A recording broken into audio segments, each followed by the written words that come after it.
We got 3 minutes. September is National Suicide Prevention Month. 1 out of every 15 people attempt suicide at one point in their lives. Everyone who has attempted or thought about attempting has a different story. Mental health was most commonly regarded as the people's biggest factor. What I wanted to talk about today is what mental health is and why it's important to everyone for a different reason. A very broad description of mental health is how a person reacts to different emotional, psychological, physical, and social challenges in their life.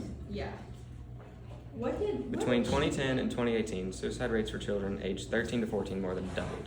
For the last 20 years, suicides amongst females ages 15 to 24 increased by 87% and 30% for males in the same age range.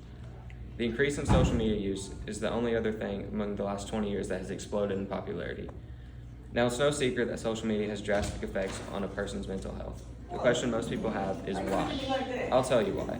The biggest effects social media has on a person are 1, confidence, and 2, social comparison. Now, you're probably wondering how confidence can be a bad thing. That's because the confidence I'm referring to deals with what people say to others behind a screen. People get a false sense of security behind the screens and don't realize how what they post can say and affect others' well-beings.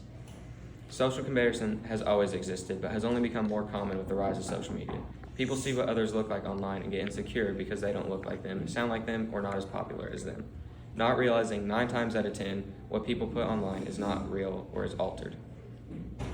People see what others look like or what others say to them, and it affects how they feel about themselves, ultimately leading to mental health issues. Now let's look at some non-virtual examples that affect one's mental health. Everyone goes throughout life experiencing tragedies and traumatic events. However, not everyone responds to these events the same. Some people have dealt with more tragedies in their lives, so they've built up some sort of tolerance, and other people completely shut down. Both reactions are justified because everybody has their own life. The example I'm going to use right now is the loss of a parent. Everyone loses a parent at one point in their life, and everybody reacts to it differently. It all depends on how many other traumatic events one has had in their life. Obviously, if something happens every couple of months, then they'll have built up somewhat of a tolerance. But for others, an event like this could be drastic towards their mental health and can lead to them being depressed for months on end. Another example would be a breakup.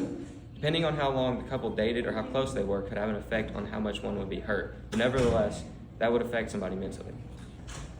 Mental health has a variety of different effects on a person's well-being. Recognizing how it affects other people is essential for building long-term relationships between people and eventually building communities.